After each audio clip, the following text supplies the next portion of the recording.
now the city's shutting down and you worry about your life.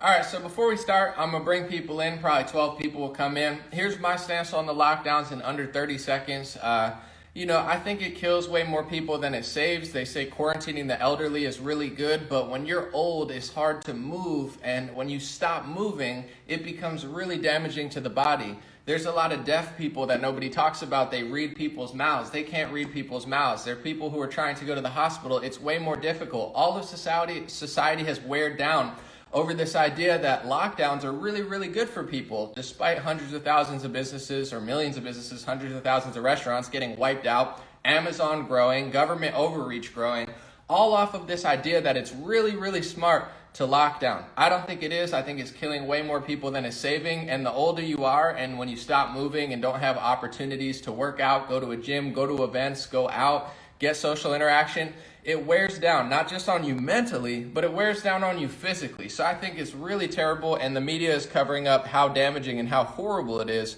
So that's what we're doing today. I'm going to bring in people at random to really tell their story about what's going on. All right, Kayla, Luis, you're going to be in first, and that's what it is.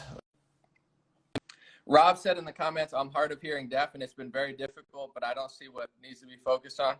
Yeah, I hear you. Hey, how are you? I'm doing well. How about you? Fantastic. So that's the message of the day, is how did the lockdown affect you or your family? So I have a really personal story. So this is my dad. Okay. He was a 22-year veteran, and he did everything right. He wore his mask. He stayed home. We actually didn't get to see him for months. I last seen him in September, and he went and got tested because his wife wanted him to, and a couple weeks later he got COVID, and his wife was a nurse practitioner as well, and didn't get him any treatment that first week. We would talk to him, and he was gradually getting worse, and she never got him any help. And he lived in Chattanooga, and I live in East Tennessee, so we weren't able to just hop in the car and go see him. And the second week, we had talked to him on a Sunday, and then that Monday, my older sister couldn't get a hold of him, and so she sent his wife a message on Facebook because she didn't have her number, and she told Okay. us that he had been taken by ambulance to a hospital in Chattanooga, and she refused to give us we needed some code to have any information. For 2 weeks he was in the hospital. They immediately, my husband, sorry, and then Okay. he had diabetes, so that literally they were signing his death. Like, Sorry, you're chopping up a kidneys little ended bit. up failing. Sorry, just repeat it. Yeah, my husband was calling. I'm sorry, he's trying to get a hold of me. Okay. But anyway, we weren't able to have any information about him, and then he ended up. They texted us on Christmas Eve. They sent a message saying they cut the machines off, and that's how we found out that he died. But he spent 2 weeks there and didn't get to see or talk to his family because his wife refused to give us some code. We went down there and they wouldn't let us see him, and so he died alone without seeing his family. And he also, like I said, he was a combat veteran, and his wife didn't do anything, and the military didn't even show up to his funeral. And so we had to gather pallbearers just to be able to, do that. And it was humiliating. And he was put in some memorial grave beside an interstate in downtown Chattanooga. I'm sorry. I'm sorry that that happened. Thanks for sharing your story. That's very brave, and But I'm glad I'll be able to really share that because I know it probably gets underreported. Why yeah, do you blame COVID, the virus, the lockdowns, how he was treated, the nurses? Where do you I think feel like that the lockdowns is one because that also prevented me from seeing my dad for months. Um, and then the measures that were being implemented in the hospital, like the ventilator thing, for example, he did not get any treatment, even though there were things that could have been done for him early on that could have saved his life. And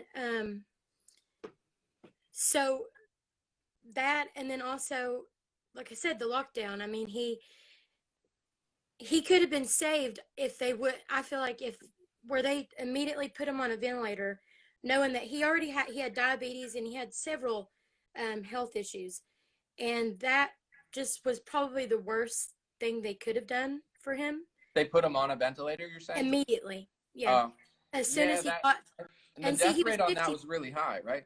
Yeah, On the ventilators, yeah. he was 51, and like I said, he had several, you know, comorbidities, however they want to say it. And so about around the first of the second week he was in the hospital, his wife, I don't know why she was being like this, but she just would not communicate at all. Wouldn't let us communicate with him. We traveled to the hospital. We traveled to Chattanooga. My sisters, my mom, and my 15-year-old son, and you know, to be in the same, because we found out we had to like go behind the back and like just investigate just to even find out where he was. Weren't given any information, Mm. and that was almost worse than him just dying, is just the way that we were treated. And I finally had called the hospital, and if I wouldn't have done this, he probably wouldn't have even heard from us. But when I just begged for someone just to get a message, because they're like, we can't tell you anything, we can't tell you anything because we didn't have some code. And I was like, I don't, that's fine, I understand that, but just can you get a message just so he knows that, we were trying to do everything we could to see him, and Yeah. just find. But a nurse actually had transferred the call to her personal cell phone, and I don't know if she was allowed to do this, but she did, and she went and took him the phone and just put it on speaker. And so he couldn't speak, obviously, but I was able to at least talk to him. But that's just my experience. Yeah, thank you for coming on. I appreciate that because I know it's Thank you. difficult. I'm sorry that happened. And I just want to say, I've been really underwhelmed, obviously, by both sides of politics, and I've been speaking about it. And people think it's like a game, like, don't say that. I like this Yeah, person. But people like you, these stories where it's totally, and I haven't heard a Republican or a Democrat say this, it's totally unethical to not be able to see your family in the yeah, hospital. Johns Hopkins estimated that hundreds of thousands, this is Johns Hopkins, hundreds of thousands of people die from hospital mistakes. They said it was the third leading cause of death. Of course, the ventilator death rate was high. Even if you say that's under tens of thousands, that's too many. One death yeah, is enough for a family. So the fact that you're not allowed to see your family, you're not yeah, allowed to talk to them, customer service is terrible everywhere. So everything's wearing down when this type of stuff happens. You ask yourself, obviously, one, could it have been prevented if, yeah. we were allowed to actually communicate? And then also, two, what was the cause of that, and why did it happen? And also, like you said, as far as the ceremonies, funerals, weddings, everything like that, I mean, especially with a death, having to go through such crazy stuff, people can't see them. It's like the honor of someone's life. I'm glad I'm able to share the story, and I know this will reach a lot of people, but it's like, people's lives are worth more than being treated like this. Well, my mom has been a nurse for 30 years, and she's always worked in nursing homes. And she, uh, this a few months ago, she actually got out of her nursing home because it was just getting to they where the past year, they have the measures. She's having to constantly be tested, and then also just from her having to wear the mask and the gloves constantly, it was actually making her hands just. Hmm. It was she was having a really horrible effect, but just the she was would just mention how pitiful it is for a lot of the elderly, especially ones that are used to having family come by, how they're just not allowing any of it. And I think that we should be doing more to speak up for people that can't speak up for themselves, because there are people that are withering away alone and have no human interaction, and we need that. I mean, it's just Amen.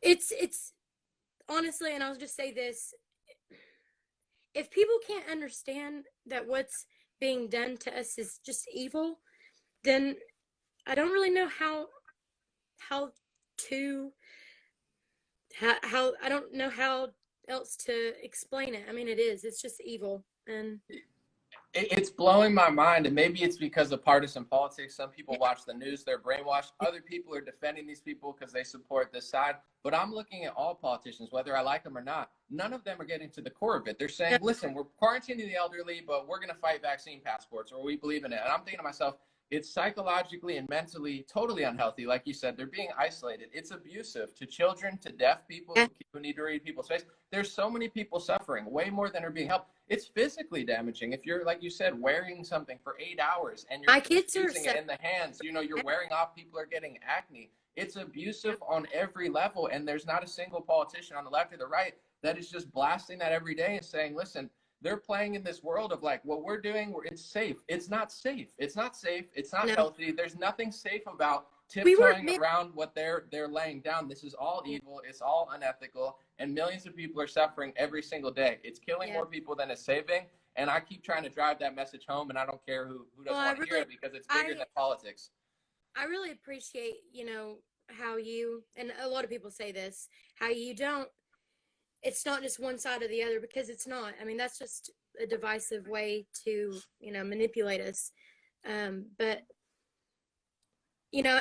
I do lean more conservative and, constitutional, but I can see, I'm not so blinded by that I can't see, things for what they really are. And we need to stop putting, so much faith in people that they say what they need to say to get elected, and then once they're in there, they're so easily corrupted, and then it's just, And me, I lean right as well, but I'm just underwhelmed by Republicans, how none of them, even like Ron DeSantis, I think he's doing the best job out of any Republican, but he's still saying, I'm quarantining the elderly. And it's like, that's not, you got to flip the narrative. It's not healthy to wear them down, not only the mental abuse, but the physical abuse. I'm a pretty healthy guy. When I don't move for 3 months, it's hard. When an elderly person, you're talking 80 years old, doesn't move for 3 months, it's almost impossible. You've pretty much destroyed their body permanently, and there's nothing they can do because they're too old. So they're killing elderly people, and Republicans need to get tough around it, because to me they're just too weak. I lean that way, obviously, but I'm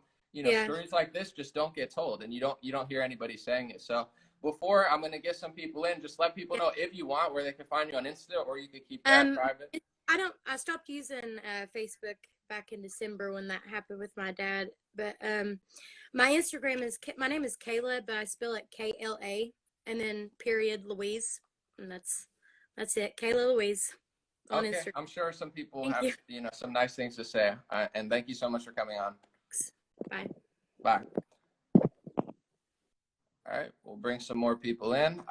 Thank you for coming on. I know that's really tough to tell that story, and this is really what I want is, there's all these type of stories you don't hear at all in the media.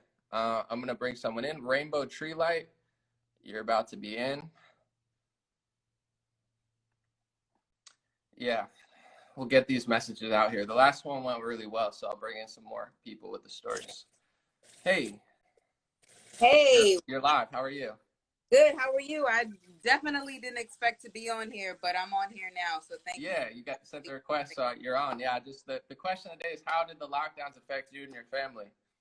Okay, so that's a great question. For me, I have to say that I had a very different experience than the woman that was actually on here, and I want to share my condolences and just say I appreciate that she shared her story, because that was a really touching story, and it helped us see things from a different perspective. Yeah, absolutely. So for me, my perspective is different. It was actually kind of um, a freeing thing, because even though they did the lockdown, and I think that that was really crazy, it was definitely a psychological trip that they put on people. Mm-hmm. In another way, it allowed me, because I work from home, to do more Mm-hmm. and to focus on more. So I think that it can be like what do you call, a double-edged sword, Totally. you know, where you can take the opportunity to, you know, really look into yourself deeper. And I think that a Mm. lot of people are probably doing that. And hopefully more people do that, because this is a time where, you know, like the information is so out there that you can't miss it. And if you're missing it, then you're definitely asleep. Mm. But my experience was that it kind of opened things up. Yeah, no, I hear you. My friend, he works in New York and he has to go an hour and a half each way. So he's thrilled in some ways where, I mean, that's 3 hours a day. That's a huge travel. It's been able to free up. He started a YouTube channel. Me, because I was reporting on all this stuff and, you know, there weren't that many people. I had my biggest year ever as far as like business wise. And, you know, of course, you know, it's totally okay to have a different perspective because that's what we're doing here. Everyone has different stories. And that's the question. And I wanted to hear good, bad, the ugly, the great, and you know, I think that's awesome that you know some people maybe you're trapped on a certain schedule. When it flips, you kind of have more time to really like you know get into stuff. So that's I'm glad that worked out. Yeah, it did. It did, but it did also allow uh, many people, like many of my friends, to open up their perspective to what things really are. Like, you know, what the government is really about. And I just hope that more and more people open their eyes and choose sovereignty over Mm. anything. Like, you are your property. No one owns you. You own yourself, and we don't have to look to outside entity to own us and to tell us what to do. So What do you see amongst your family and friends and stuff? How like it's a mixed bag with everybody, but do you see more people waking up, or is it just kind of like a mixed bag where some people are super asleep and some people are really getting it? okay, so that is interesting, because my family has always kind of been open-minded. I do. There are some members in my family that kind of, you know, watch the news and really believe everything that they see, and I don't try to convince them otherwise. I just, you know, hear them out and just let them. When you're ready to know the truth, then you look for it, you seek it. So whenever I hear somebody kind of like, you know, repeating what they heard in the news, then it's like, if you're not going to turn the TV off now, then I don't know what to tell you. And for other people, Yeah. I'm a teacher. So I work around a lot of, what do you call it? Many teachers are getting vaccinated, and, you know, they're asking me, they're like having these conferences over and over. And I'm like, am I the only one that's thinking like this, where I'm not getting vaccinated? I'm perfectly healthy. I'm vegan. You know, if you choose to eat meat, that's good for you. But if this is what you want to do, and they're having these types of discussions, I'm having to think, like, do I have to choose to do something else now as a career, or whatever the case is? So yeah, it's like a rocking ship, like a rocking boat. The pressure's heavy, and I just want to follow up on that. Like, as a teacher and in general, and are they like open-minded, listening to you? I know they're clearly like having conferences, trying to like force everyone to do it. But has anyone ever like come to you and kind of debated you, and you've had to hold your ground, where they try to like literally force you even further? You know what? That's funny, because nobody forces me to do anything. So that's a good thing. I've never been like, nobody's ever approached me like that and had those conversations, because I'm pretty confident in what I know and what I research. And my biggest motto is to do your research, you know? So if anybody has ever approached me like that, I'm like, my thing is, go do some research. How about that? Go do your, go read, go learn. So maybe I'm lucky, but, you know, whatever.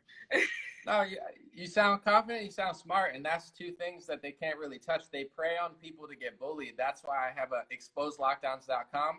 I listed a bunch of articles and stuff to just show people, because I know people that it's not their interest or they're not that into it. They're easily swayed. When you don't know anything, people can hit you. But if you're confident and you know what you're talking about, a lot of times these people they don't know what they're talking about. So, they say, are you an anti this? And I'm like, I don't even know what that word means. Do you know this? No, I didn't know that. Do you know this? No, I don't know that. So you hit them with a few facts and then they back off because they're like, oh, okay, he's no dummy. Exactly. So it just looks like it's definitely a war going on, and it's really a war of good and evil. It's very simple, but it's good and evil. Like how good are you that you're willing to fight to not allow this negative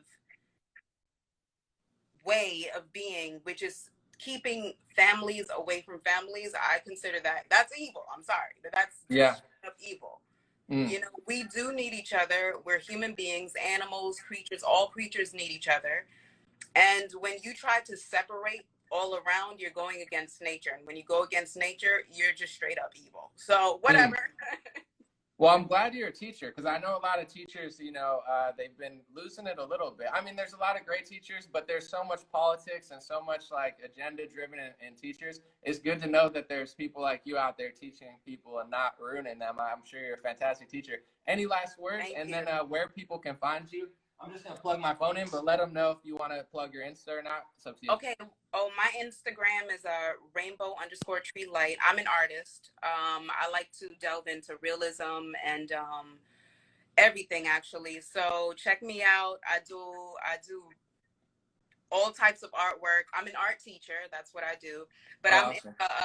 Like fifth dimensional, like going beyond this dimension and just going beyond seeing what we see, but like pushing the envelope. So rainbow_tree_light. That's me. Shoot me a message, because are you based in the US? Because I have a website, usaproductsonly.com, and we have an art section. So if it's made in the USA art, we're looking for like independent artists in that section. So shoot me a message of your link and we could probably add it. Okay, I definitely will do that. Thanks a lot for clicking on. Yeah, no problem. You got a good thumbnail. There were like 10, and I was like, I like that one, the name, the thumbnail, and I'm glad I did. Thank you for sharing your perspective. Thank you. Thank you. No problem. All right, so we'll see who else we got here. I got a real quick, guys, for anybody in the stream. I'm just plugging in real quick.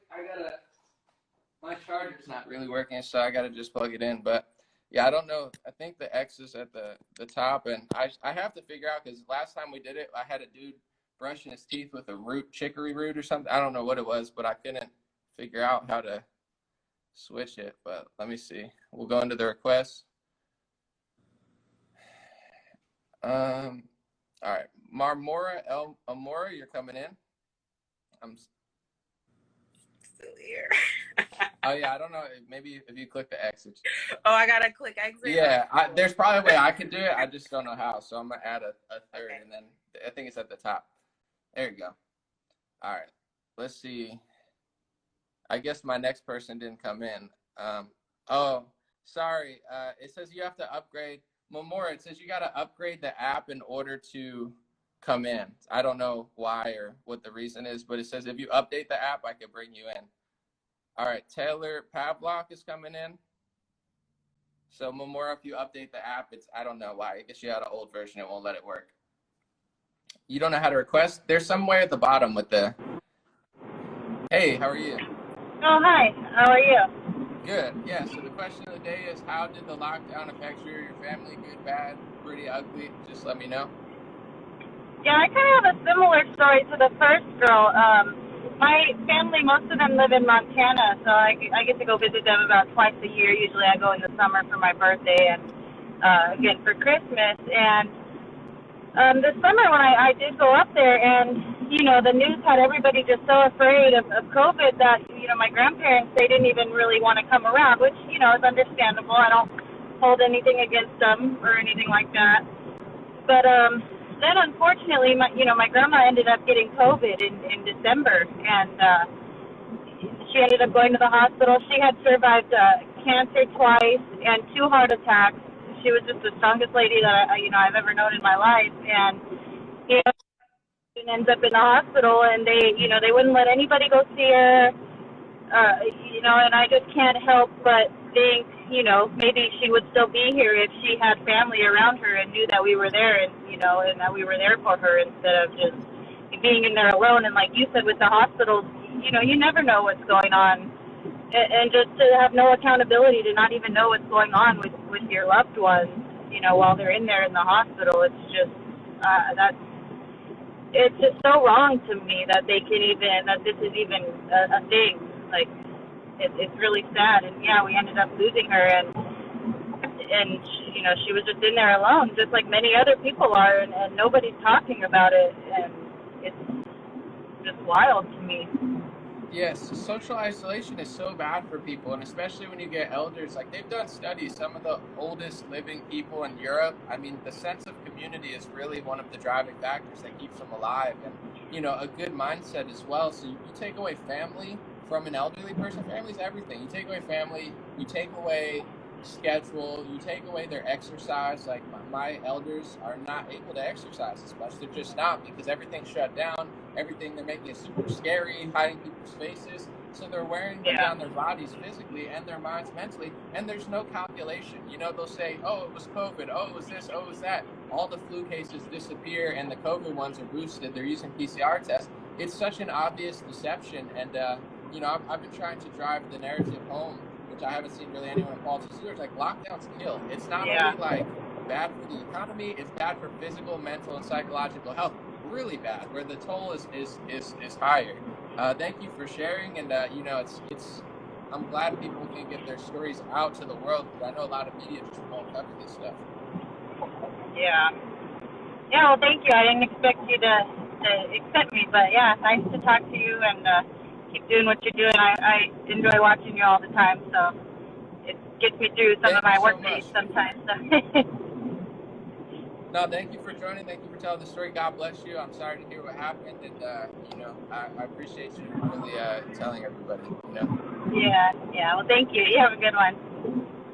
You too. And you can click the X if you'd like, or I could probably eventually try to figure out how to do it. For people who gave badges, I just want to say thank you real quick. Thank you, Erica Wakira. Thank you, Christopher. Thank you, Yoshi. Thank you, Shelly Boogie. Thank you, JJ Cobra. Thank you, Eric. Thank you, Haro. Thank you, the Wandering Samoan. Thank you, Memorable Jay. Thank you, April Baker Daly. Thank you, Miss Kitty Hawk. Thank you, Jack and JR. I will start bringing people in without further delay. Let's see. I'll bring in a guy. Sorry, I had a lot of women. I'm not trying to be sexist here against men, so. All right, the Wandering Samoan, I got you, bro. I see you in the comments. You're on. And 5, 4, 3, 2, 1. I don't know. You should be all right. What's up, man? The sound. I don't know. The mic is not working, so. Sorry. I'm my ear pod. How are you? An0maly. Wow. What a privilege and an honor, sir. Sorry, let me wipe that down. To be on live with you. Thank you so much. Man. Thank you, sir. No problem. God bless you. I appreciate the love. And the topic of the day is, how did the lockdowns affect you or your family? Absolutely. Yes. The question. First of all, I just want to say, bless you, sir. Bless your audience. And thank you for the content you've been putting out since this virus has hit and this lockdown. Never seen such a thing like this before. And to answer your question, sir, first thing, I just want to put a bit of context. Now, I'm not necessarily from the States. I live in New Zealand, but I wanted to paint a picture because first things first, living from New Zealand, living from Samoa, I didn't really fully understand how America operates. But the more I watch you guys, Candace Owens, everything, and the way you guys fight for the rights of the people, I realized how much of a sheep I was here. I realized how much, and I'm like, no wonder why America is considered the greatest. The freedom, the rights, the people stand up and fight. And I thought, we are always taught here, because around our area in the South Pacific, news medias like CNN monopolize these areas. And for us, when we see that, it's like, oh, yeah, sweet. If they say that, we need to follow this. And I'm just painting this context here in New Zealand, because now how the lockdown's been here has been brutal. very brutal. And now I look at America and I kind of wish I moved there, but the news media here make America look like crap. And I understand every nation has that crap side, but I would rather be in America right now, the freedom to have lockdown, Okay, a sorry, forced it froze up for lockdown. 5 seconds. Just repeat like 5 Sorry seconds about back. that. No, Yeah. no worries, no problem. Sorry. Once the virus first got to our nation, I think it was March 24th, our leader made an announcement saying that we were going to shut down the whole nation. And she did. She shut down the whole nation for 2 months, every business. If you wanted to operate, you couldn't. You'd be fined. You'd be fined if you want to operate. If you do not wear a mask on public transport, you'll be fined $2,000 for not wearing a mask. If you, not only that, uh, with our small businesses, a few of us, we operate for the Pacific Islands. We run a remittance businesses. It's an essential service, and we help a lot of the seasonal pickers who come here from those places with minimum wages of. There you go. You're good. Oh, there. Thank you. Sorry about that. I just quickly try to delete all the other apps in the background. But was it the seasonal workers I was off? Yeah, just keep it rolling. You're good. No, awesome. So with the seasonal workers that we support here, what do you call it? I think it might just be a connection. It's all good. You're back. You were saying the banking. No, thank you. Going. Sorry. On the bank. No, thank you, sir. Gotcha. Our small business, they've closed our bank accounts. Okay. They've closed our business bank accounts. And what that is that when the government put out, because I see in the States, they have stimulus checks. Mm-hmm. Here, they don't do checks anymore. They say you have to have a bank account if you want to receive the support wage subsidy to pay your employees for the time they cannot work during the lockdown. When I approached every government, I wrote a letter to the Prime Minister. Every minister, all they did was bounce our letters around, and they would not give us that service. So now we have to operate cash intensive. I have to fly around to make payments now, fly around our country. And then when the lockdown, they've forced us into lockdown, I think 7 times now. Every time they get a case, and if it's serious, and if it gets out there, one case, they lock down the whole suburb, or the and if You know, in America, we have different states, and there's more of a divide, but also in a way of like division of power, where at your place, one case, lockdown, everyone has a bank account, they're shutting down bank accounts. So it's almost like total communist control, where they'll shut off your bank and lock the whole country down over one case, as if they're trying to fully defeat this virus so it doesn't exist anymore. No, that's the thing, sir. The thing is, they report, the media and these guys, they report a case as if a case is equivalent to a death. But yet we look at the statistics. I looked at, at first I was a big fan of our leader. Like I said, I was here, my mind was conditioned. I was like, okay, look, if she said we're gonna lock down, we're gonna lock down. But then the more I watched, you guys over there in the States, because at first Trump must be racist. He must be like, all these things the media is saying. And no, I started questioning everything. Even if the news is right now, I started questioning. What are the facts? And I realized. Yeah, it's lagging. It's lagging. That. It's probably your connection. It's a shame too, because you're killing it, man. You got great energy. The message is fantastic. Sorry. So it's all good. No, thank you, sir. Thank you again for the opportunity to be up here. But like I said, the government that we have now, we have 2 main parties. It's called Labor and National. The one we have in party right now is Labor, and you could probably almost equivalent them kind of like to the Democrats, so to speak, what we have over here. And the thing is that the business side of things, we're in such a huge financial crisis because what they did is they took up so much, I understand they've taken up so much tax money, of course, and flushed it out into the economy, which is great in a way. But the thing is, in the short term now, what they've done already, we're in a financial crisis, they've already lifted up. We'll get you back on. You're very likable. You're crushing it, and the message is very important. People heard it, so that's what it is. So just, I think you might be permanently frozen now. Yeah, I'll let you if you get your message back. All right, you're back now. Give me like a 20-second wrap up, and I'm gonna bring someone else in. No problem, sir.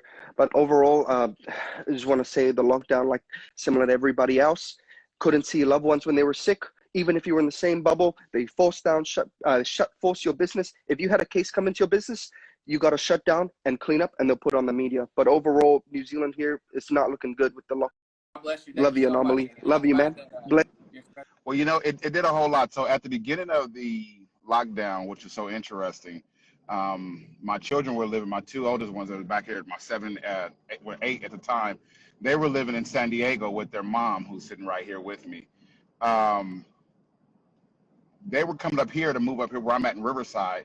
And like right when I was about to transfer them from school from San Diego to Riverside, the school shut down. So at that moment, the schools wasn't taking any more new kids. And so for about 2 months, our children was out of school, no school whatsoever. So they were like stuck between leaving their old school to coming up here. And that was kind of like the problem that a lot of parents were having that was moving into the area. They couldn't get their kids logged into school. And then they just start putting them on some, what was it, iReady? That what it was called, iReady? They just put them on some type of easy learning. And that became like, In a second. There you go. You're back. All right. okay, yeah. All of a sudden, it just started pushing all the way through, and that's when I ended up running for council in the midst of this pandemic because I started seeing how people were being led to the slaughters. You know, I ended up petitioning a letter to our council at the time before I ran and got elected to vote to open up the city. You know, and be responsible because I saw how much of the control this had become and how much they were really trying to make people feel like this was something that was necessary. And it became really bad. I became all over. I ended up going to Ventura because they had a big issue with them pulling down the statues out there. None of the priests. All right. You're saying the church is complicit? Yeah, the church has become very complicit with this whole thing and went right along with it and started helping sharing the narrative. And when I started realizing the churches was involved in on, I said, oh, we're really in trouble because you had pastors that was going along with this whole narrative and making people put their mask on and come in. And, you know, even though, and I don't know if you realized the other day, CNN released a report that 78% of the people that was hospitalized from COVID were, or that a lot of individuals was helping this narrative go along that caused so many people to become, you know, like where it is right now. Like I'm concerned more for the kids going back, given the fact of the social issues that they're going to be. Instagram's messing around with the lives. Facebook's pretty good, but Instagram seems to be lagging lately. Yeah, I don't know if it's people's connection because I know some people are in the car and that's natural, but you know, Yeah. I don't know if it's your connection or just the stream, but yeah, it's been happening way more than last time. Yeah, mine's good. So yeah, we're in the UK right now, so we're in our third lockdown. We've closed down all the health facilities going on. It's not good. It's not good. I'm losing a lot of business. I've had to give up my car back. I've had to, you know, I've lost a lot of financial things, you know, like money and stuff. Struggling to support my family and stuff, so it's not good. You know, I think the lockdowns are gonna, in time, will prove that was the wrong idea. Where are you at? Are you in the US or no? Yeah, no, I'm in the UK, United Kingdom. Okay, yeah. Tell us about your lockdown because I think it's more severe and it's like more controlled because we at least have some like differences in politics here, but there it's kind of all under like one, right? Yeah, it's crazy. It's crazy. So I live in Wales. So you got United Kingdom, you got Wales, you got England, you got Scotland, you got Ireland. We've all got kind of different rules. So it's a bit like the States where you got like California to Florida, for example. So I live in Wales. I own a gym, so I run a gym. I can't open my gym on the 12th of April, but in England, which is literally half an hour down the road in a car, can open their gym. So, you know, it just makes no sense. There's no logic to these lockdowns. You know, our leader, which Biden's for you, our leader's called Mark Drakeford. Now, the first thing he wanted to open was hairdressers because he needed a haircut.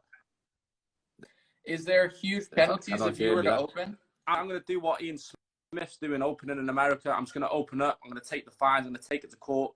You know, I know everybody's trying to play it safe, and they just won't. They won't stop. You know, so it's if enough people, I think, step up. And it's interesting hearing people around the world and how we all kind of affect each other on the internet. Like you were talking about Ian Smith and you're in the UK. It's really dope.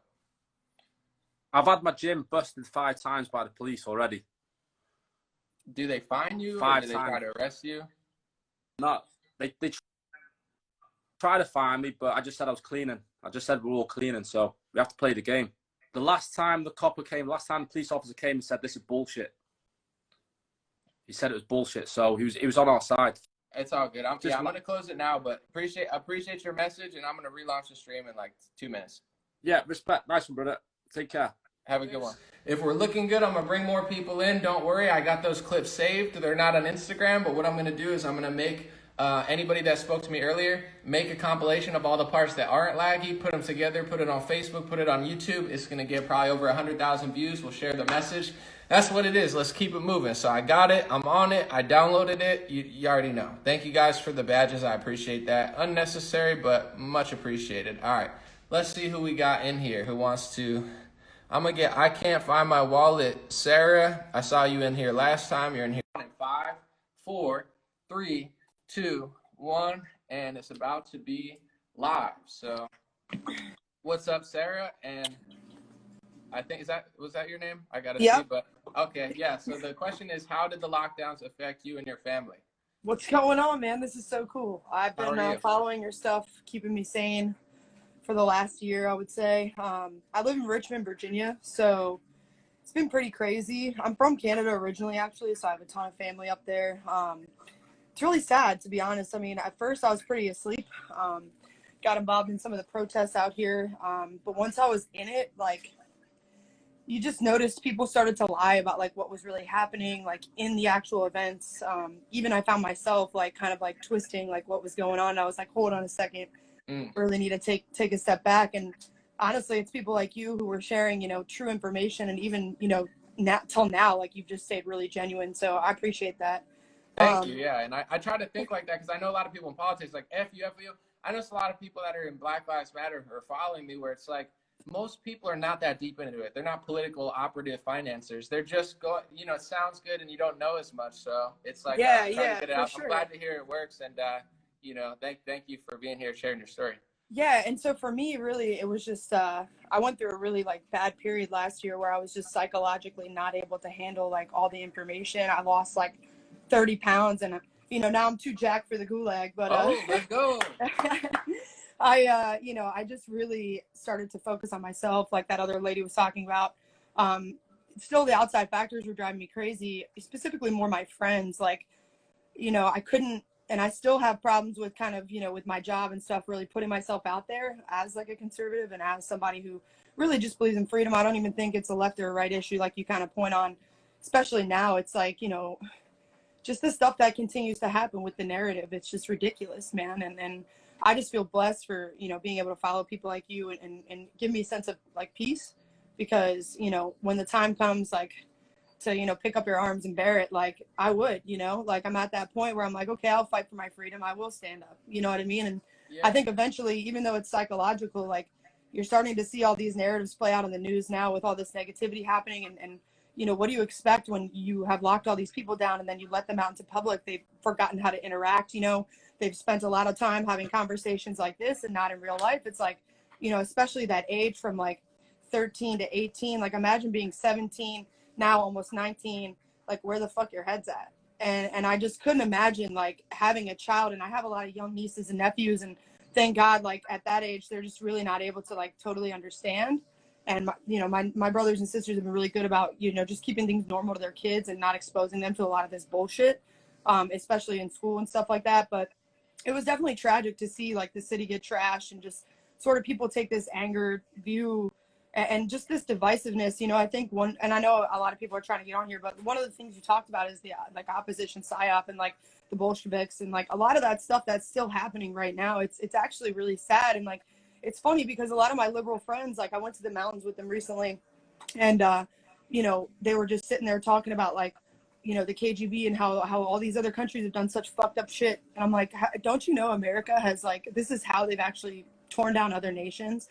And it's just, you just got to keep preaching the truth, man, because it's reaching people, it's giving people peace, and hope that people have a brain, you know, like a serious brain. So for me, I mean, obviously it was a horrible negative experience ever since our gyms opened up last year. You know, I pretty much refuse to wear a mask, like pretty much anywhere I go. There's definitely still that feeling though inside, like when someone's looking at you and you're like, man, they're totally thinking I'm just some anti this or anti that. And we're like categorizing people in our own brains, even me, like based on like if they're wearing a mask. Or it's kind of fucked up, man. Psychologically, it's still an issue. So we definitely need to get over this hurdle. We need some more protests, freedom protests, man, like anti-lockdown protests. And Yeah, it's got to happen because, you know, I mean, thank God we're not in the situation that Canada's in. But that recent clip from that person on CNN about, you know, we really need to incentivize people to take this vaccine and Crazy. stop, you know, stop people from getting out there, because if they get 100%, we can't make our money. It's like, She even said the carrot, where like I always use that as like, you know, an example of like you put a carrot in someone's right, face and they keep going. And she actually used that in like a non-ironic way of saying like, what's our carrot? How are we, it's like the reason you're giving this, it's not supposed to be a carrot that we're chasing. It's supposed to be like, it actually works. So that's why people are getting it. Where it's like she's emboldened on television being like, if it worked really well, that's the carrot. It's not like, oh, well, if everyone 100%. sees that freedom isn't that bad, then how are we going to sell our product? It's like, you can't believe this woman. And, you know, thank you for sharing your story. It's never been this crazy left or right. Like Obama and Clinton, like I wasn't a fan, but you've never seen anything like lockdowns, quarantines, mask mandates, and the fact that even happened last year before Biden got here under Trump. We're like, this is a whole new level of thing. If they wanted to wear a mask or something, it's one thing, but what they're doing, the walls are closing in on citizens, and of course people are going to rightfully just want to say no eventually, like yourself. So I don't know what they're going for. But Yeah, I any agree, last man. words, any last plug, if you want to plug your thing? I mean, I can't find my wallet. Honestly, I just live my life. I try not to, you know, put too much out there, but it's guys like you that encourage me to, you know, put little statements on my story when I can. And I just want to encourage everybody. I don't know the guy's last name, but Yuri something, Desmond. he was a KGB defector. And to be honest, like, this has been talked about for decades, guys. And in 2 to 3 years, like, I mean, we need to start speaking out now. And I feel guilty, like, you know, even you've preached on this, like, don't stay silent, because that's the reason why, like, we're in this situation in the first place. So don't be afraid. Actually, you put me on this live, makes me just want to go tag you in a little post on my story. And I really appreciate you, man. God bless. Of course. And yeah, I try to tell, because I know some people don't want to speak out or do social media, but I always try to just say, like, just say no, where if someone's, you know, infringing on your life, like everyone's getting bullied. I just don't want to see people get bullied. So, Yeah, you know, hell you're yeah. brave, you come on the live, you do stories, and that's awesome. But even if people don't, you know, maybe they're not social, they don't like social media, it's like, just don't let someone bully you into doing something you don't want to do, because everyone's Yeah, doing it with this I idea agree, that man. it's going to end. Well, I'll just listen to them, but these people are never going to stop. So for like self-preservation, it's okay to put your foot down and just say no one way I or did that another. on the plane. I was on a plane yesterday, and for the first time, I was on a business call. I work for an energy drink, and like, I was on a business call, and we were about to like get ready to take off. I had to get the situation sorted out, and I was like drinking water, and I had my mask down, and I was talking, and the girl like tapped me in my seat, and she was like, "You need to put your mask on," and I just kind of like waved her off, and I was like, "What?" Like, Yeah. so I just drank water the whole flight, kept blowing my. Then she asked me to take my armrest, and I was like, "All right, you know what?" Like, I just kind of sat to the other side, brushed it off, and was like, you know what? No. So just say no, bro. Like you said. Awesome. Well, God All bless right, you. man. Thank you for coming on. Thank you for sharing the story. Yeah, God bless, man. Take care. Thank you. All right, we'll bring someone. Everybody's saying bring in Rory O'Connor. I heard that once, so I guess Rory, you're on. Let's see what's on. You're a popular man, or at least I saw one comment. So Rory O'Connor, you're on in 6, 5, 4, 3, 2, 1. Let's see if I got my timing down. Rory, what's going on? Hey, what's up? How are you? I'm alright. How you doing? Excellent. So the question of the day is, how did the lockdown affect you or your family, good or bad or anything? Yeah, it's been bad. It's been pretty bad. I'm a senior in high school. This whole year has just been really shitty. They've kind of just taken away everything from us. We've been doing online learning most of the time. Everyone I've talked to about it, everyone's grades have dropped. Like, no one's doing good with this. My grandpa, he died in December, and they only let one person see him. So my stepdad went to go see him, and it was the most ridiculous thing. Like, he was fine. He didn't have to wear, or he wore a mask to the hospital and was fine. But then when he went to like go see the dead body, they made him get on like this big like suit, like what's it called, like hazard suit, in order to go see it. And then once he was out, he could take it off. It was the most, because they didn't want to give the body COVID. They said it was the most ridiculous thing. That's crazy. And you saying you're in high school, like I was thinking about college, and you know, I had a good time like my senior year is like one of the best years. You know, you're free, you can finally drive and see, like it's so sick what they're doing. It's so messed up, because like it should be a super fun year for you guys. And especially, you know, it's not going to kill you to see everybody and have a good time. So what they're doing to you is awful. I'm sorry. Stay strong, brother. And I hope that you could find some positive in this and really make something happen. Do you know if you're going to college or what you want to do for work yet, Yeah, or no? I'm going to college next year.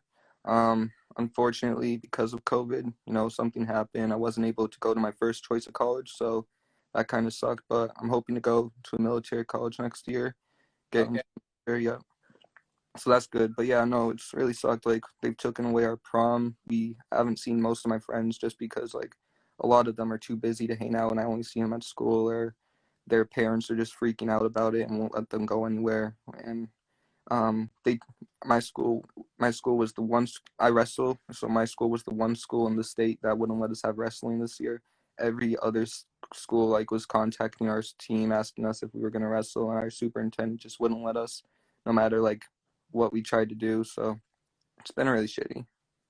It's crazy too. I mean, not only does that affect you if you want to do it in college, but it's healthy. Like wrestling is a good hobby, Of course, like you touch people, but that's almost every sport, and it's healthy. It's good to be strong. It's good to exercise. They're taking away exercise and thinking that it's good, and no one's talking about it on the news. Politicians, like it's almost like they don't care. I mean, they don't. They definitely don't. But even left to right, like I like certain people. I have a certain preference in voting, but when they talk, it's like they're not talking to me, they're not talking to you. It just feels like they're acting like this isn't a big deal when it's literally the biggest deal ever, like what you guys are going through.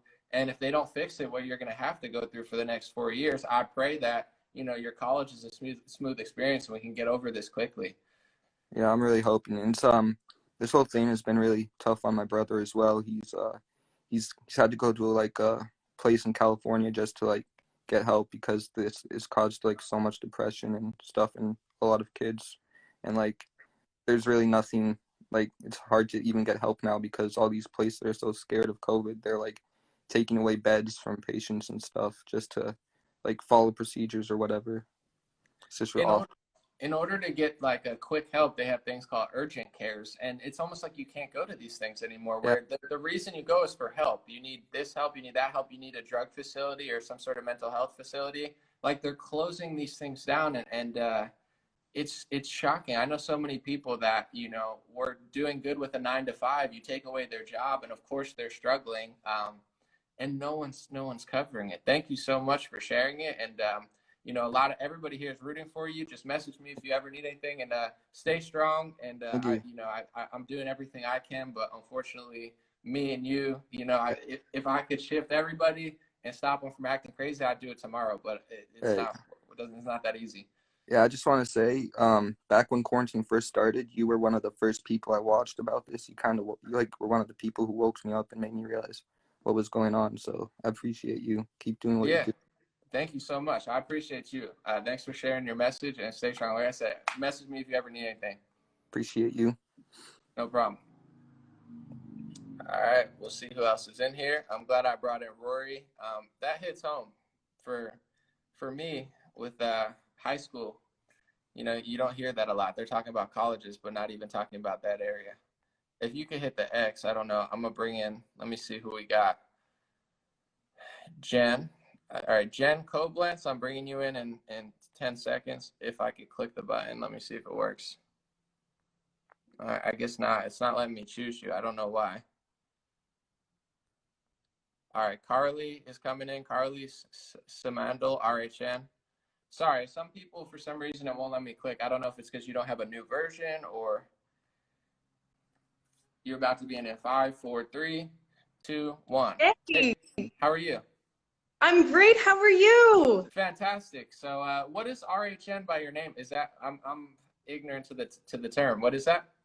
I'm a registered holistic nutritionist, and you called in Jen, but you got Carly from Mexico. No, well, I called you because she got caught for some reason. The button wouldn't click, so I don't know. Sometimes if you don't update the new Insta, they won't let you in. So I had to switch it because I was clicking, it wouldn't click. So I got you.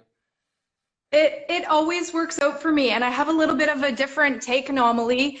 I feel like this whole thing has helped me hone in with crystal clear clarity on what and who matters. I have taken this opportunity to get real quiet and still. Like, the gyms are closed, so what are you going to do? I got still and quiet, and I was able to hear different voices and subtle messages from my heart. And now I can see through lies, like I can feel lies coming at me. So it's just like, I've taken my power back in such a way that they're trying to take our power away. Obviously, this has been a very disempowering, humanitarian, demoralizing, deep agenda. But it's also giving us an opportunity to do some inner work and forgive the people that we need to forgive so we can better ourselves, so we can reach a level of vibration that lies don't affect us. And when you're walking through fields of fear, you can deflect that shit. So yeah, it's nuts. No, for a while, I mean, obviously in quarantine, I was productive with my videos because I was so passionate and there was nothing else to do. So I'm cranking. And then, you know, I got less healthy. I didn't get terrible, but like a lot of people, I would say, just not eating well, not exercising. And then I made the song Way Too Jacked for the Gulag just to even hype myself up, where I'm like, I'm going to get jacked. So I ended up getting stronger than I was even without a gym. They took my gym away and I got even stronger. Now my gym's back. I'm getting even stronger, where that's kind of the essence of the song. And like, I know a lot of people are like, you know, I'm working out, where it's like, you take it away, I'm not going to roll over for you. That's what they want. So I love the energy that you have. I love the mindset. And if we're being attacked, you know, it's like somebody who's coddled their whole life. Sometimes it's hard to be, you know, really great because you have it easy, where a lot of great people, some of them had a great life, but sometimes you know, it was the struggle that made them. And that helped me in my own life with my parents. I used to be like, well, I don't have this, I don't have that. And I was like, oh no, I appreciate who they are. I appreciate what they did. And I also appreciate the journey. So that's like this, you know, we have to make us stronger. We're not rolling over. 2022, 100% freedom. I'm going to get even more jacked, and you got me hyped. Keep going. Sorry. You got me hyped. Yeah. I love it. God bless. You know, a strong mind equals a strong body. And if we're not working out our bodies, then we have the ability to work out our minds and discern from the stupid thoughts that maybe are not our own, and use discretion when you're attaching belief on the thoughts that pop up, because we have over 60,000 thoughts a day. 70% of them are recycled from yesterday, and 90% of those are automatically negative. We are geniuses at thinking negative. You know, you don't even have to try. It happens automatically. So it's like, this is the best opportunity to really look within and listen to what is playing in your head, because the words that people are speaking are so disempowered. Words are extensions of their thoughts. And so it's like, you have this opportunity to like do your work. Stop trying to change anybody else. You can really only save yourself. At first I was like, oh my God, you know, trying to save everybody in this and help them see through the fucking bullshit and fear porn, otherwise known as the news. And then I realized it's like, I'm not here to change anyone. I'm here to change myself. So I actually bought myself a ticket to freedom and moved to Mexico, because I felt communism coming to Canada, and that's where they're at right now. I'm Canadian and I dipped. I'm now in Puerto Vallarta, Mexico, and life is very different, and there's less fear, and there's a certain level of purity and even naiveness, which I love among the people, because there's less control, and there is less agenda. I'm sure they're gonna try and infiltrate. I mean, the plan is global, right? So anyways, what a time to be alive. Well, you're very inspirational. I love how you took action. I mean, you know, Canada is just locked down. Canada, UK, they really have it on wraps. So it sounds like you made a good move. Cause yeah, it's ugly what has happened up there, but I love the no quitter attitude, and that's that energy that we need, where it's like, you know, this is happening. Can't lie about it, can't mope about it. It's disappointing, but at a certain point, either you're gonna let it get to you, or you're gonna just power through it. That's where I was moping a little bit, and I'm like, I gotta get way too jacked for the gulag. I gotta get so big that I don't fit into the gulag. You know, like, I'm joking, but I'm also not. I'm like, I gotta get through this. Yeah. I fucking love that. You're doing such a service. I've reached out to you a few times and thanked you, and you've always responded to me, and quite honestly, you do make a difference. We all make a difference. That's the thing. People want to play small and feel like that one person won't make a difference when millions of people are having the same thoughts. And if millions of people just abolished that stupid thought from their head and stop detaching from it and start speaking up against this unjust action that is coming at us left, right, center, top, down, like, it's like this is why we've got to clear the noise within, because then the noise from the external becomes absolutely tangible to see through all of it. I mean, what is happening? And so actually I have a question for you, because I know that I'm a powerful sovereign being, and I know that my thoughts matter, and I'm just one individual in the collective. And my intuition tells me it gets worse before it gets better. But I'm wondering from you, you know, at what point do our thoughts, because thoughts obviously are things and they go out into the field and the ether, and I'm all about thinking positive, and I'm there. I have mastered my thoughts, and I'm actually trying to transmutate this whole momentum of their agenda with my thoughts, and I'm willing other people to do that with me and speak up. But at what point, you know, do you stop thinking positive and really like take more of the right action? Or you know, how far do your thoughts actually take you when this is gargantuan, and it's so big, it's bigger than you and I and all of the light workers? Like, It's a good do you know question. what I'm trying to say? Yeah, no, it's a good question. I would say, you know, I don't have the answers for everything, but to me, it's always been a balance of like, I want to be peaceful. I want to be happy. You have to enjoy your life. No matter what's happening, Okay. you have to make the most of it. You have to enjoy it. You have to be optimistic. You have to be positive. So that's always there. You have that mindset. I think that's like the most important thing. And then I have to balance it with like not being lazy, because if I was lazy, I'd have no money. I'd have no house. I don't have that much, but it's like, you know, you need to work also to feel happy. It's nice to serve others. If you just kind of sit there all day, it's not. So it's a balance of like doing something, but not letting it consume you. So it's like, I want to have an impact, but I don't want it to be like, I live in this negative world. So it's like the yin and the yang. I don't know if there is an answer, but I think it's a balance of like, you want to work hard, you want to address what's going on, but at the same time, you don't want to let it consume you. So like letting the fear inside is, you know, I have a good time, or I try to when I'm not here. And even when I'm here, I try to have a good time. So you know, I don't know if that's like the impossible yin and yang question. It's like the balance, but I think you're crushing it. So you know, it's really just what you want to do, but you don't look lazy. It looks like you work and you have like a purpose. So, you know, if you didn't do that, I'm sure, you know, it would weigh on you more, but you seem motivated. You seem like, you know, like it's the balance. Yeah, it is the balance. And that's a law. One of the laws they don't teach you about in elementary school, right? They like to teach you about the law of gravity, feeling powerless, but they don't like to teach you about the law of attraction and the law of polarity and all of those natural, probably senior laws. Yeah. No, you got it. But I think it's like the world is a paradox. So I don't know that there's a right answer where everything's a balance. Everything's like a yin and a yang. And it's like, you know, it's a balance of being peaceful, being like water, not letting it move you. But at the same time, water is so, you know, it's so light. You could throw it on your face and it feels good, but it could also crush a rock and turn it into sand, you know? So I always like the Eastern philosophy of like, be like water, where it's like, it can be strong when it needs to, but it's soft when it needs to be. Let us not forget we are water. We are 60% water, not just any water, the most structured, noble water on the planet. That's true. The human body is a majority water. Isn't that fascinating? Yeah. Where can people Controlled find by you? the moon. Everyone loves you here. So where can they find you, follow you, get nutritious advice or whatever? Yeah, I'd love to do a live with you. I'll put it out there.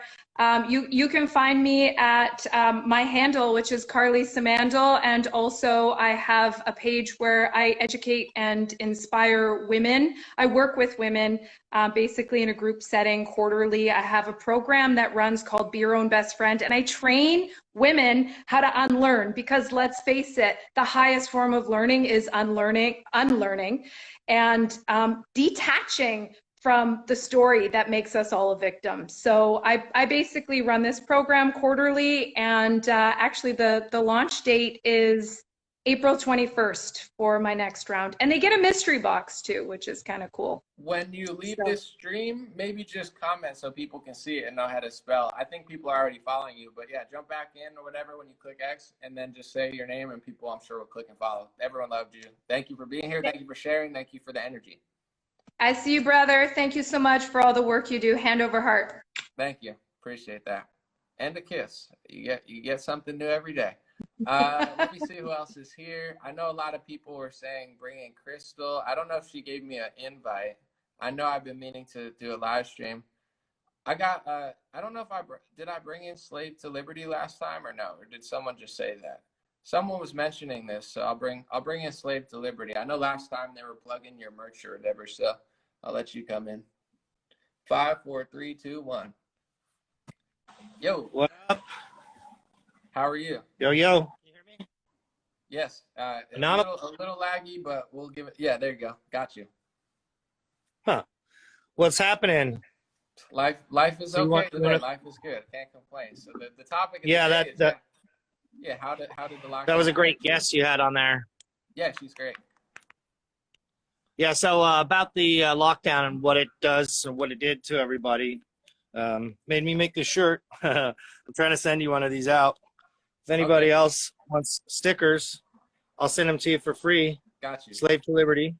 My girl was sick, and she had liver problems, and at the beginning of the pandemic, and she actually had it managed pretty well, and she was getting sicker and sicker, and we were so afraid to bring her into the hospital that she would get sucked into the medical tyranny that we waited and waited and waited and waited and waited until I literally had to call an ambulance to the house. I just crumbled, eventually said, we have no other option. She's alive. Just let's get that out of the way. Yeah, I think a lot of people are putting off medical stuff that they probably would normally just pop in and take care of. And now they're not taking care of it because they're afraid to go into the system. And they should be.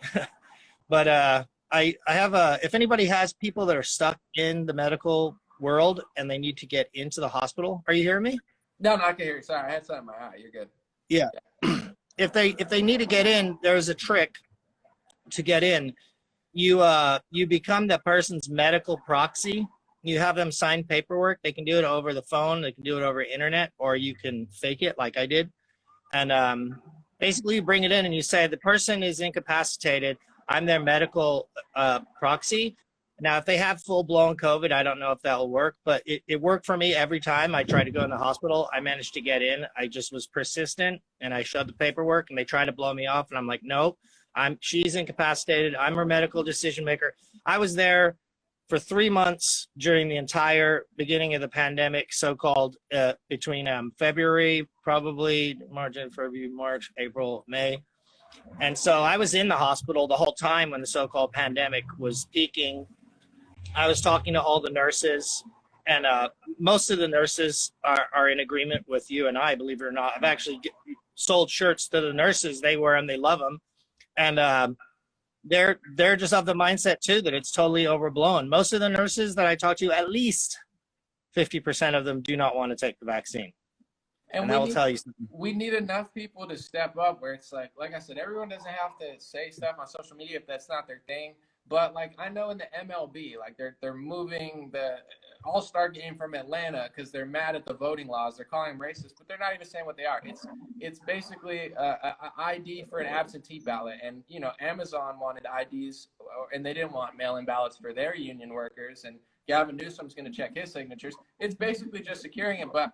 Point I'm getting to is, a lot of the MLB, it's maybe 50% conservative, 40%. Who knows? But it's not 1% or 5%. So how many of these people are just going to stay silent? In a normal year, I'd say, yeah, whatever. But when you're talking about lockdowns, quarantines, people are hurting. Kids are suffering. They're psychologically abusing all these guys' children.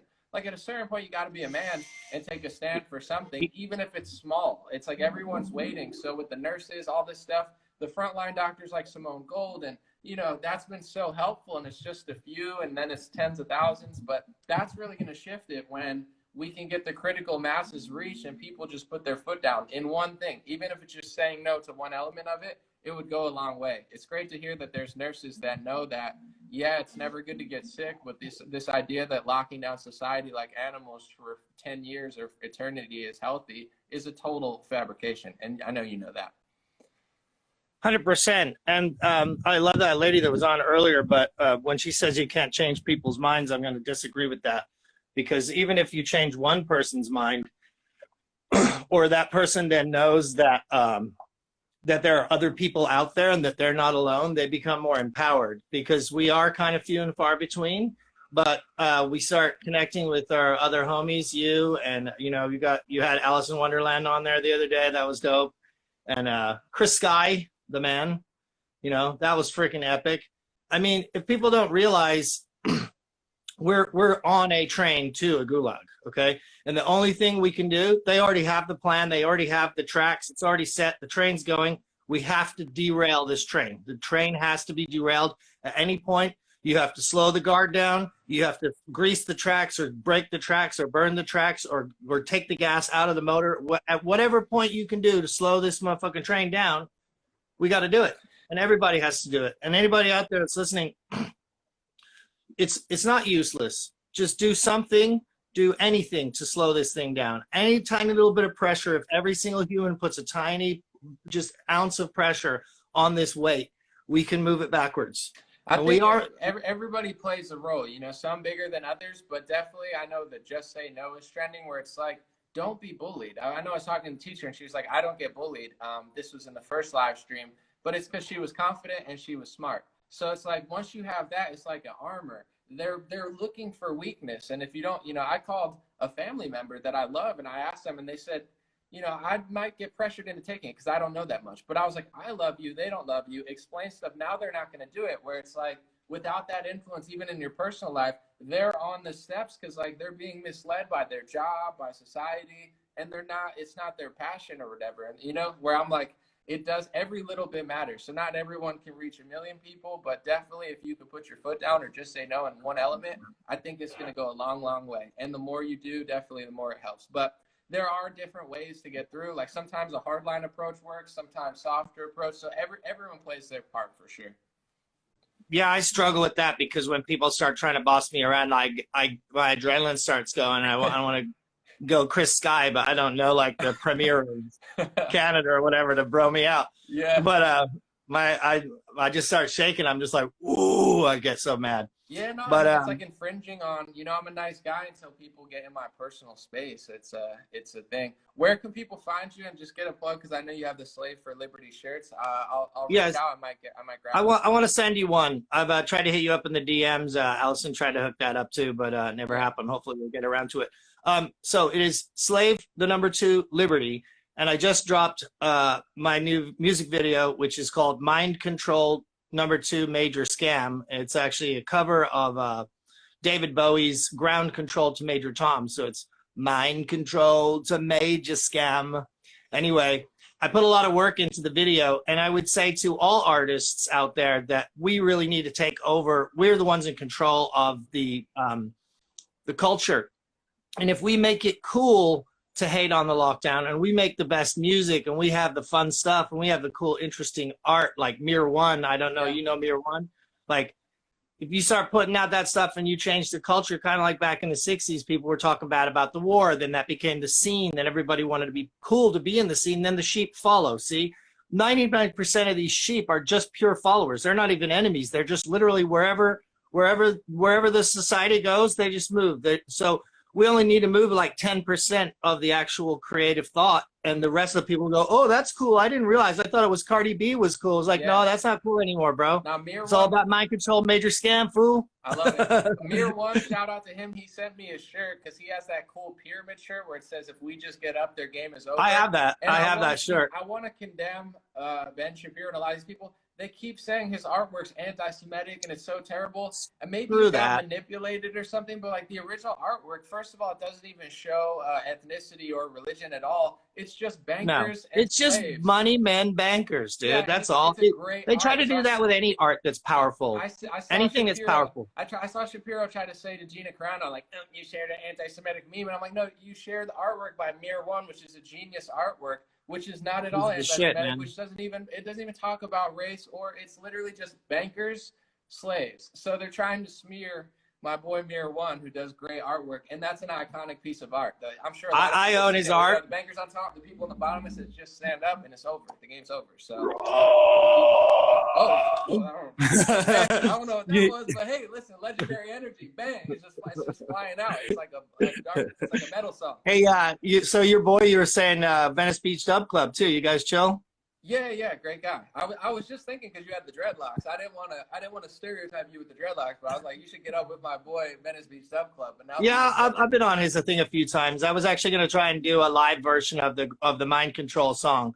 I have to set it up where I have people playing the instruments live because I'm basically just singing over the original track on it. But the video is tight. You guys got to watch that video. Go to my channel. It's got the picture of the guy with his eyes pinned open.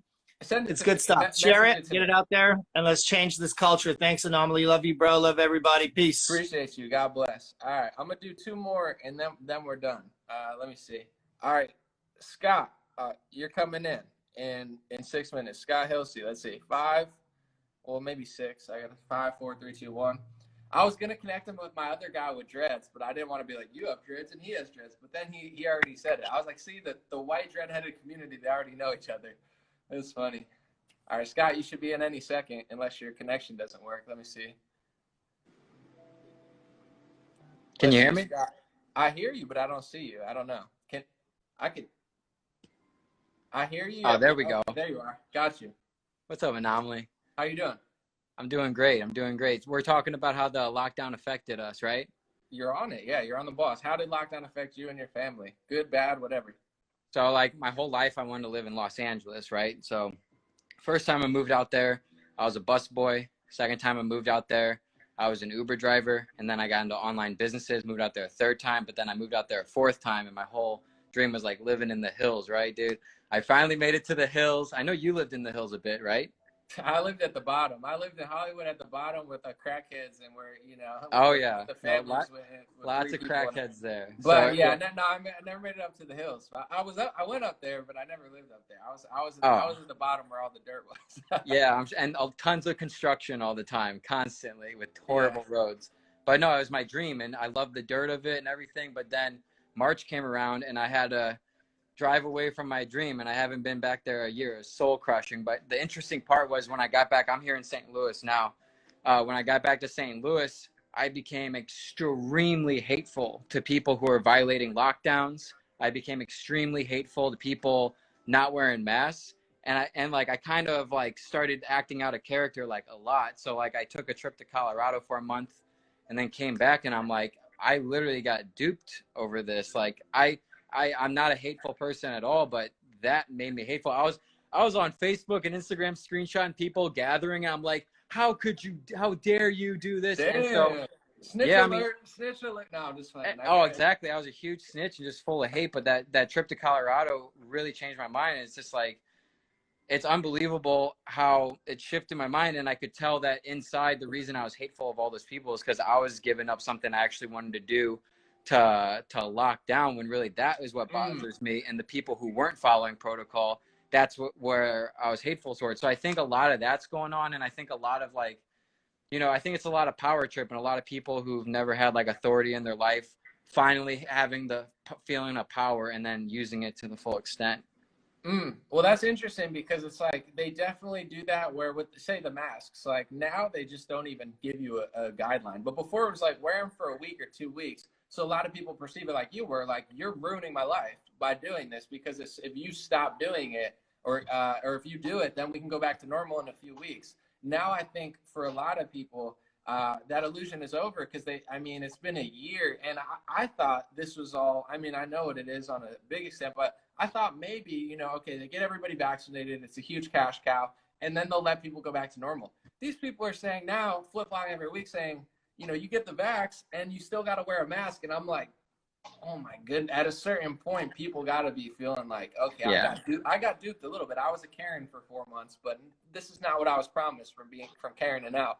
Yeah, I mean, I compare them saying that you still have to wear 3 masks while you're vaccinated to the fact to Fauci saying that masks didn't work at the beginning to secure the mask. I think they know you really don't have to wear a mask, but they're going to continue to say that so that unvaccinated people aren't taking the mask off when they see the vaccinated people taking the mask off. And I think you posted it, maybe it was a disturbing interview where the lady was talking about how we need to give more incentives and more freedoms to the vaccinated people because the unvaccinated people are enjoying these freedoms. It's like, last time I checked, we're in the land of the free. And it was just a very disturbing thing to see. One question I want to ask you is, I saw that New York passed a lot of laws involving vaccine passports, and Florida, DeSantis signed an executive order banning them, and Yeah. California is on the fritz.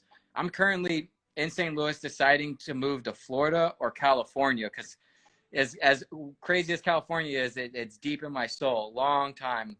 Yeah. So I'm just wondering, where do you see that going on, in a sense of if there's an executive order for in favor of vaccine passports, and then there's certain states that have executive orders against vaccine passports, what do you think is going to happen there? Yeah, I'm holding out in California. I love SoCal. I would recommend the more conservative areas because, in my opinion, you're better off in a conservative area of California than in a liberal area of Texas. You know, like Dallas was more masky than where I'm at. But, you know, I'm holding out. I don't have kids here in the school system. I don't have, you know, property here. Property taxes are crazy. I'm just renting. So I'm holding out as long as I can. I wouldn't want to buy property here, I don't think. But I do. I mean, SoCal's great. The weather's great. The beaches are great. I love it. You know, it's better weather than Florida. But if they pass that threshold where it's really closing in, I'm out. And I don't have that much. I don't own that much. So it's an easy move for me. So I would be looking into it. That's, you know, I'm no financial expert, but I would say if you're trying to buy, you know, the property is definitely cheaper, and the laws, it's more long-term secure in Florida. But as far as, California, I do love the weather. I like the people. I like the nature. So I'm holding out. I'm praying that it doesn't get there. And we have a recall. I mean, it's a long shot, but we could flip it. We'll see what happens. But yeah, it's, you know, I would check out the redder areas if you were to come. But you are thinking of possibly moving to California if things play out decent? Or Florida, you're saying? Yeah, I'm in California now, but I'm just saying yeah, I've been there for 7 or 8 years. So I just moved from out of LA to an area that's not so you know, blue, but also not so I guess trafficky and stuff. But I'm more like I don't know that I'm gonna last here for that long. I'm holding out, but if they go full crazy, I'm gonna have to go. I don't even know Florida. Like I'd be open to going to, I don't know, Idaho, Wyoming, somewhere where like they're literally gonna leave me alone. I'd rather not, but you know, depending how crazy it gets and quickly, you know, I'm kind of playing it by ear. Didn't you live in South Dakota for a bit, or did I get that wrong? No, I lived in West Virginia. I went to school out there, and then I was in South Dakota for Sturgis. And I mean, the weather in Cali is just great. If you live out here for a long time, it just kind of sucks going to, you know, like winter and all this crazy sort of like bipolar weather. But South Dakota was really free last year. No masks anywhere. Like mountains, but you know, everything comes at a cost. Florida, California, there's no place that's like, you know, there's pros and there's cons. But absolutely. Well, thank you very much for having me on. Yeah, real quick before you leave, what was the moment that you stopped like really enforcing the mask, and like what was the moment that you flipped and were like, this doesn't make as much sense as I thought it did? It was that trip to Colorado where I just spent a month in the mountains, and for me, like, out of respect for, like, I live in an apartment building, out of respect for other people, I'll put a mask on if they do. But like, you're crazy if you come up to me and I'm walking around the park. Like, I've had 2 instances in the gym where I'm sitting in a corner by myself and someone will come up to me, put themselves at risk to tell me that I'm putting them at risk, and I don't even respond because I technically could put them at risk if I'm speaking to them.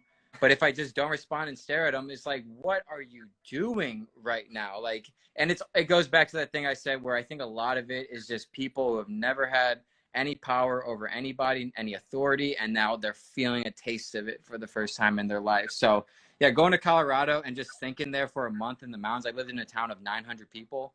I just realized I self-evaluated myself, and I'm like, one, we're not made to live in fear, and one, we're definitely not made to hate each other. And so once I took an outside look at that, like, I don't hate anybody, so why am I even pretending it? And I realized, okay, I'm hating on those people because I hate the fact that I had to give up my dream and for all this. And if people aren't following what I had to do, fuck them. And so now I'm on a whole different mindset. That's deep, and that's like, self-awareness. That word is it's in order to be self-accountable, hold yourself accountable, you have to be aware. Where it's like that, to be able to be humble enough to look at yourself and be like, why was I angry? I did the same thing with rap music when I was younger.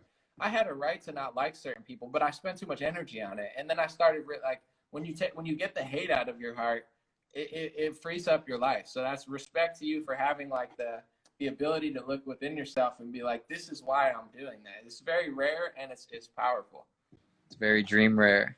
It's very dream rare. Listen, dreamrare.com, the merch is here. It's almost sold out. No, I'm just kidding. But yeah, you know what I'm saying. New hats, God bless. Listen, I'm not trying to make a sale, but the kids got to pay rent. No, I'm just kidding. But have a good day, my man.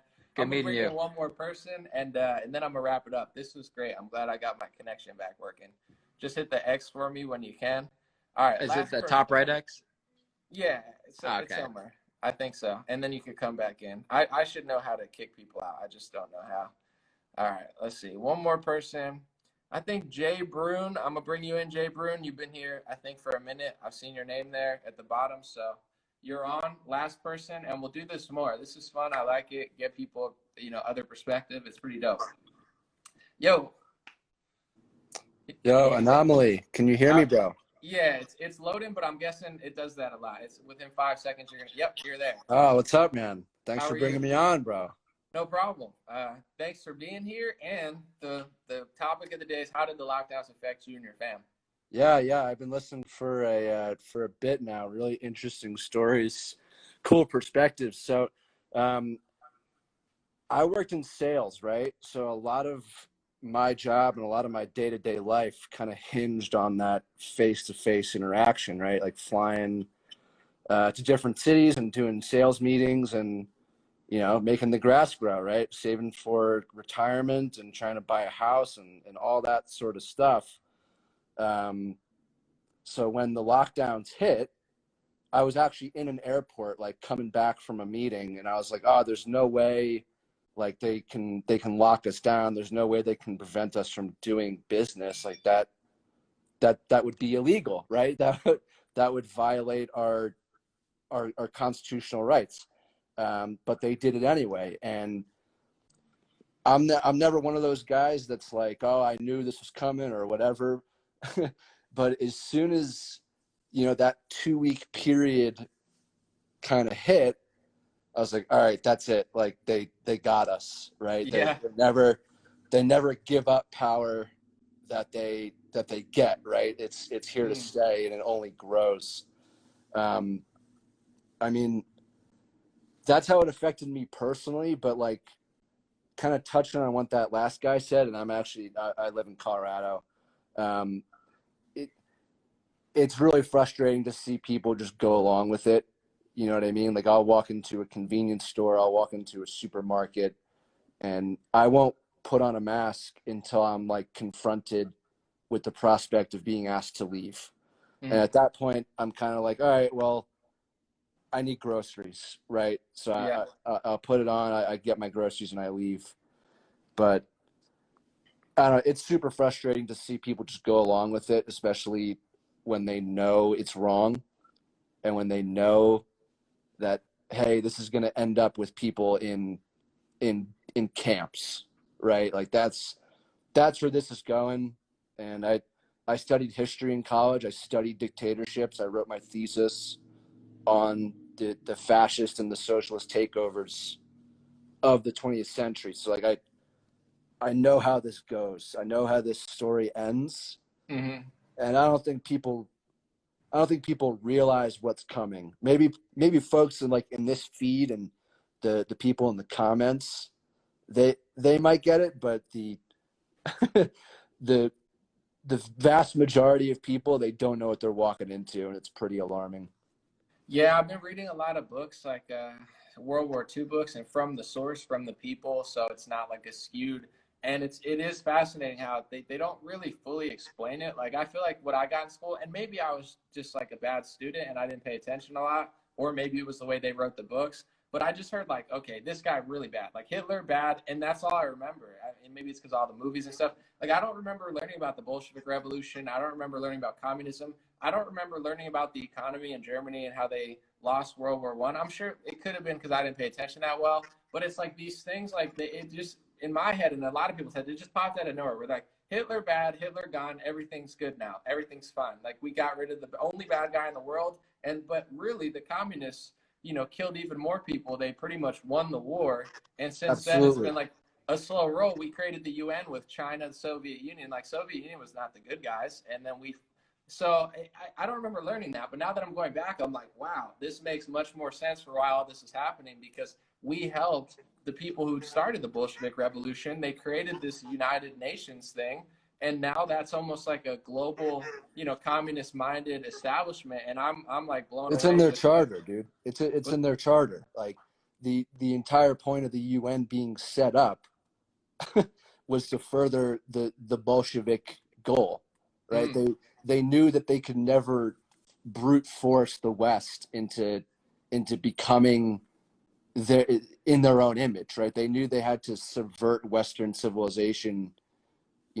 I don't know if you know perestroika, right? But it's the covert mission of the communist regimes of the East mm, to basically Trojan horse the West, right? mm, Take over institutions like, I don't know, higher education, mm, media, entertainment, right? It's all in their fucking playbook, and they're running the playbook very well, right? mm, But it's what's going on right now, and people are are running out of time, right, to mm. sort of reverse this. And I've said it a few times, like if they can actually manage to take weapons from people and strip the Second Amendment of its meaning, that's when this really starts to accelerate, right, and go past the point that of no return, right? Yeah, no, I mean, definitely you see like the New Zealand, UK, Canada, they're just like sitting ducks. I want to ask you, I haven't got too political. I mean, obviously I do all the time, it's not a big deal, but for the lockdowns, that was the topic. But I want to ask is like, say Boris Johnson, he was supposed to be conservative, ended up seemingly just total lockdown puppet. Doug Ford seemed like an outsider, total puppet. Trump's an interesting character because on one hand he did a lot, on another hand he didn't. But on another hand, he had a pulse where he would say things. And then, so what's your take on that? I'm just curious because you seem very knowledgeable about history. Do you think he was like a full blown Trojan horse purposely, or do you think he got like outsmarted or whatever? Donald Trump. Yeah. So I just want to clarify. No, I think that Donald Trump was a genuine outsider. I don't think he was put up by anyone pulling strings or anything, and that's why I think they had to do literally everything they could to take him down, right? They could not they could not fathom the possibility that we would elect that man into office, right? They thought Hillary was a shoo-in, and Hillary was going to be the status quo, right? And build bigger government. But as soon as they lost that, they basically said, "Oh shit," themselves, and said, "Hey, we've got to get this guy out of office no matter what it takes," right? No matter What do you think what it takes. last year? Like I was kind of understanding during it because I was like, okay, he's got to win an election. People are brainwashed. He's got to win a certain majority of people that don't agree with me. So, as time has gone on, he just fully selling vaccines. And even now that he's out of office, he seems like he's kind of on a string. Like, do you think he totally caved or like, because and now I'm a sympathetic guy where I'm like, listen, I understand that they got to or they made it really difficult. But now that he's out of office, it's like, do you feel like he's not really doing anything or he's just kind of aiding it? And if Yeah, you do feel that way, it's why a do you think it's a he's doing fair that or a what fair happened? assessment. It's a fair assessment. He definitely And I don't know if this was always his personal constitution, if he was always not as if he was never as strong as we thought, but I think he had a chance to actually make a stand there, right? And I don't really partake in a lot of conspiracies or whatever, but people really misunderstand the fulcrum that Pence could have been and what sort of power he actually does have in that position. Like, he couldn't just say, oh, no, we're overturning the election, Donald Trump won. Obviously, that's not in his legal power, right? Yeah. Anyone with a brain knows that. But what he could have certainly done was say, hey, Pennsylvania, Georgia, Arizona, whoever, you have to figure this out, right? You clearly changed your voting laws. You changed the laws on the eve of the election. So I'm not going to accept these electoral votes. I'm sending them back. The Supreme Court could have done something too about that too. And you're going to tell me, right? Me being Pence, you're going to figure it out. You're going to tell me who Pennsylvania wants in the White House. But obviously, you messed something up, so we can't accept these. But the Supreme Court I think could have weighed in on it too. But why say Trump? Like, okay, he's emailing me now. He's saying the FDA was pressured by me. Like, Fauci didn't get these out to you, I got the vaccines out. And he's saying, like with Fauci or Birx, it would have taken 4 or 5 years. With me, you have the vaccines now. So it's like, it's starting to feel like a show to me where, Absolutely. I don't know, is he really mad at Pence? Like, does he not have his phone number? And maybe I'm giving him an unfair shake, some would say, but I'm like, he's got all the freedom in the world now. No Pence, no anyone. And his big message to me is like, I did the vaccines faster than anyone ever. And he doesn't even say anything about the passports, the lockdowns that much anymore. Like, what? I don't understand. Yeah. Well, Pence is a career politician, right? He couldn't go out on a limb like that because he's got to win elections, right? He's got to stay in the political game. As far as Donnie, pushing the vaccines, I think it's pretty expected, right? The guy's a salesman. He comes from the corporate world, and so when he has a success, whether or not we agree it's a success, he's going to push it. It doesn't matter, what it is. Yeah. And as far as looking forward, what Donald Trump could do, I don't know if it's a whole lot, right? I'd like to see someone like Candace Owens step into the spot, and I don't even know if she's old enough to run, honestly, but she's taking a hardline stance and saying, like, don't pressure me into that, which is like way more than he's doing, which I appreciate. It's like, obviously, like anyone, she's got her own things, but it's like Trump. That's the thing. It's like if all the stuff that you just said, the Bolsheviks, the United Nations, like all of this is not a small issue. This is like America or not. And he seems to be almost either completely unaware or completely on the wrong side of it, and almost like unapologetic, where it's like you're selling something, but he sold the lockdowns and the shutdowns and the travel bans harder than he sold, against them, Yeah, so I don't know if he where really I'm knew like, it was going to happen at the state level. part of it, or he just has a huge blind spot. But that's been I'm reading the emails and I'm like, dude, I don't know who this is for, but it doesn't make sense to me. Yeah, absolutely. Well, man, it was good talking to you. I got to go grab some lunch, but yeah, appreciate you bringing me on, Thank you for An0maly. your perspective. And I just wanted to ask you, because you seem really knowledgeable about history and stuff. So just with all of that, thank you a lot. Appreciate you being here. Absolutely. All right, dude. Take care. Take care. All right, I think that's it for today, guys. I'm going to make a compilation of all of these videos. So I don't know if I'm going to do it in 2 parts. Maybe I'll do it in 2 parts, maybe in 1. But I'll take from the first, I'll take from the second. I'm going to put them together. And if you are on the stream, I'll get you probably the whole thing if it didn't glitch out. If it glitched out, I'll get the parts that didn't glitch. But it'll go on YouTube, it'll go on Facebook, and I don't know if people know on Instagram, but Facebook, I have 1.5 million followers. YouTube, a couple 100,000, so it's probably going to get over 100,000 views on there, even more than on Insta. I don't know for sure, but I'm going to live stream it on Facebook and YouTube probably today or tomorrow, probably today if I get to it. It'll all be edited. Thank you guys so much. I'm going to keep doing this. I think it's awesome. It's fun. It's interesting to talk to people, and it's great to get perspectives. And I like to, with my platform, because I'm independent and I don't have to do anything I don't want to do. I love being able to get these stories out. The high school teachers, people know history, really cool stuff you'll never hear on the media. And these are the stories that are really going to sway people because it's all really happening, whether it's positive attitude or not. And you just don't see that. So God bless you guys. Thank you so much. Yoshi said, let me know ahead of time when you do these streams. I do let people know on Telegram. So t.me/dreamrarechat. If you have a Telegram, sign up to my Telegram, and I do a blast on Telegram. That's where I put it out. I have like 30,000 people there. As always, these are the shape of the hats. Velcro, made in America.